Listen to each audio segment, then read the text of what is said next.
You're tuned into Life Transitions with Coach Robin.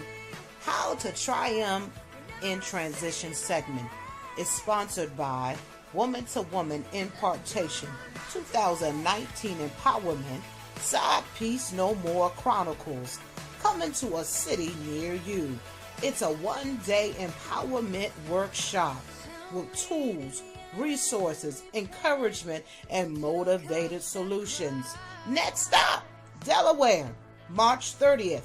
Find more information and register at Eventbrite and via all social media outlets, or dial 980-349-6140. Ooh, guys, you don't want to touch that dial. Let's get back to our conversation. Let's get back to this powerful dialogue about singleness.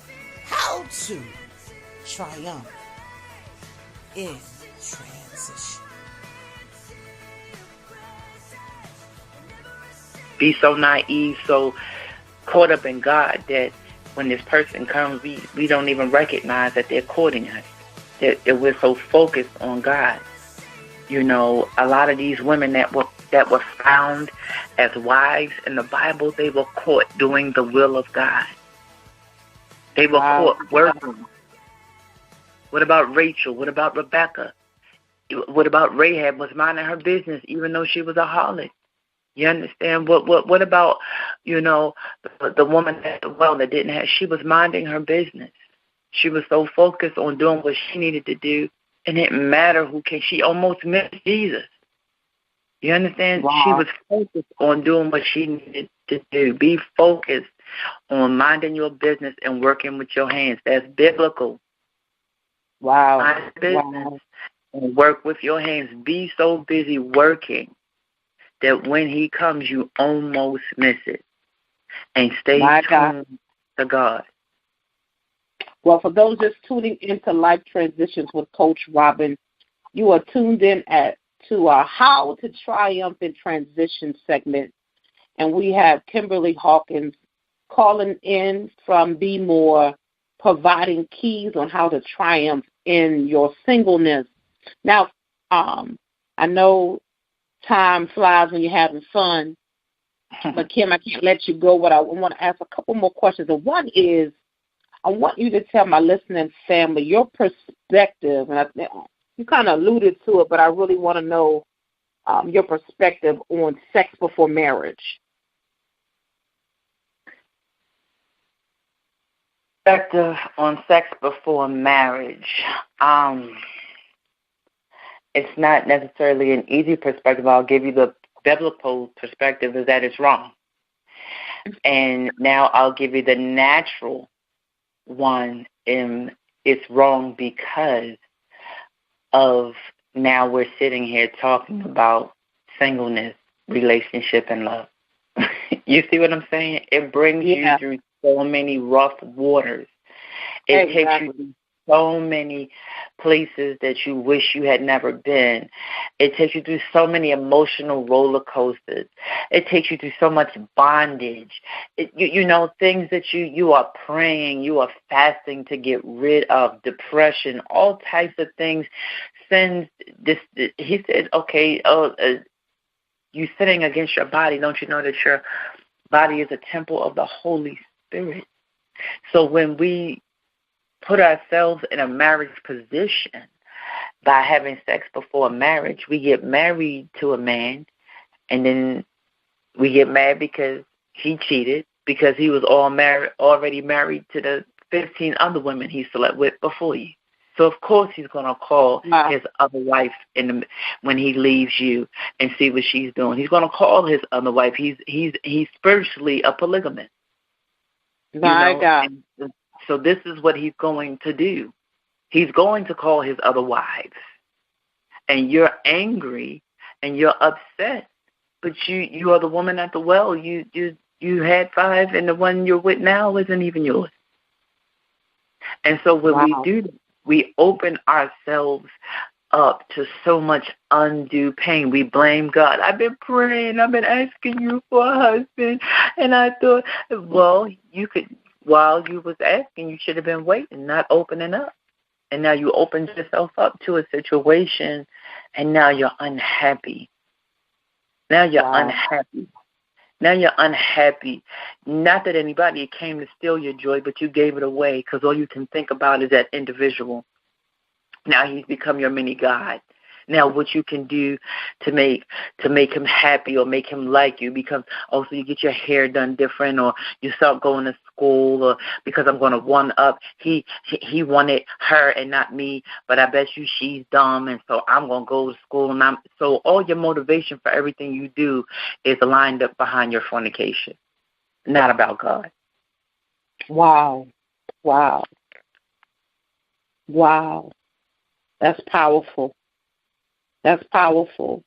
One thing about what women don't know, and I mean, not that I'm trying to make this about a women's show. This is God. This is the way the conversation went. But women, we forget we are carriers. You know, we have a womb. We carry. So every time you lay down with someone, you begin to add a load. You adding to yourself. Now the problem is when that person is not on that same page as you desired, they left themselves in you. Mm-hmm. So now you have to war with what's left behind. That's a preach right there. Right. You have to war with what's left behind. And that's where if you already were insecure, if you already were dealing with things, and now we got, like you said, competition or what, and really, like God showed me years ago, don't take it personal. When you do, it's not even about a personal thing, it's about a spirit. Right. You opened yourself up, and now you got to deal with something that the enemy has created in your mind that is about, competition. It's about this, it's about that, because you opened yourself up to something that was only meant for a covenant relationship. Right. And now what happens? Chaos comes in because something is illegally being done that is only done when there's a covenant in place. So as women, as carriers, we don't understand, and not to be super deep, but we don't understand those elements of what we are, I guess, opening ourselves to. And again, I'm saying that is not a natural feeling to want. It's not. You're nothing wrong with you, boo. Ain't nothing wrong. We're not saying you got a problem. No, we're just saying if there's a reason why God has certain things set up a certain way, because He knew He don't want His daughters to feel like they're left. He don't want you to feel rejected. He don't want you to be feeling a load. Somebody leaving you with a load. He doesn't want that for you. So it's not like He's trying to keep something from you in a sense like that. He is trying to keep something from you. He's trying to keep you from losing your mind. He's trying to keep you from like Kim was saying, the unnecessary pain and stress that happens when we do things illegal. Right. When you do things illegal, and it's funny because like in the natural, when you do something illegal, that's why you find yourself in front of the judge. When you do things illegal, that's why you can find yourself facing time. Anything illegal costs you something. Anything illegal is not, you're not going to walk away in the tulips. It's going to cost you something. It's going to cost you a whole lot. A whole lot. And we don't put those, and we don't think about that factor. But I know we're getting closer to our hour, but I want one more question, and there's a loaded one, and I know, and I'm just crazy enough to ask you. But, Kim, I want you to tell my listening family, what do you feel? What is your perspective on masturbation? That's the thing. You're single, you take care of yourself. That's what they say. Well, the Bible speaks against all sexual immorality. And the reason why we masturbate is because, again, the fornication, the other two questions that we already had about singleness and fornication, you've had a feeling. And sometimes it's not because you did it first. You were introduced from a family member, from whoever violated you or showed you, or it could have been something as simple you saw on television that got into your eye or your ear gates. But you were introduced to it nonetheless. The feeling came upon you. Now you're left with this desire that you want to fulfill. And most women, some women are sexual fanatics, but most women normally get that feeling at its height when it's ovulating. Then that should tell you that this feeling is meant for procreation. And when the Bible talks about when the men would take it out and spill, he said it was better that you at least put it into a harlot. You understand what I'm saying? Why would you spill the seed on the ground? And so you killed those men. And the same thing when you are masturbating, you're releasing, you're causing your ovulation to hit that peak and your eggs to turn and drop, and it's waiting for something to come. It's never going to come because you are masturbating. So you are causing death in your own body every time you masturbate. Death to those eggs, one, could be fertilized for procreation. And so this is why it's better just to leave yourself alone. Let your single. Now, I'm not going to say I've never done it. I'm not going to say that it's easy just to, people tell you, the older people, when you was coming on, you better take a cold shower somewhere. But it's not that easy. But you have to renew your mind. You have to keep yourself around sanctified people. Get away from your home girls who always talking about sex, who got toys, who don't have a problem with.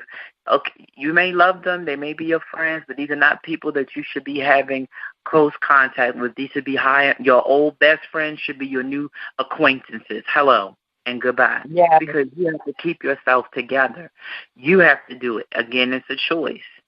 It's a choice. Masturbation is wrong before the sight of God is sexual immorality, because sex was made before a man and a woman to procreate and to have ecstasy within the realm of holiness with God.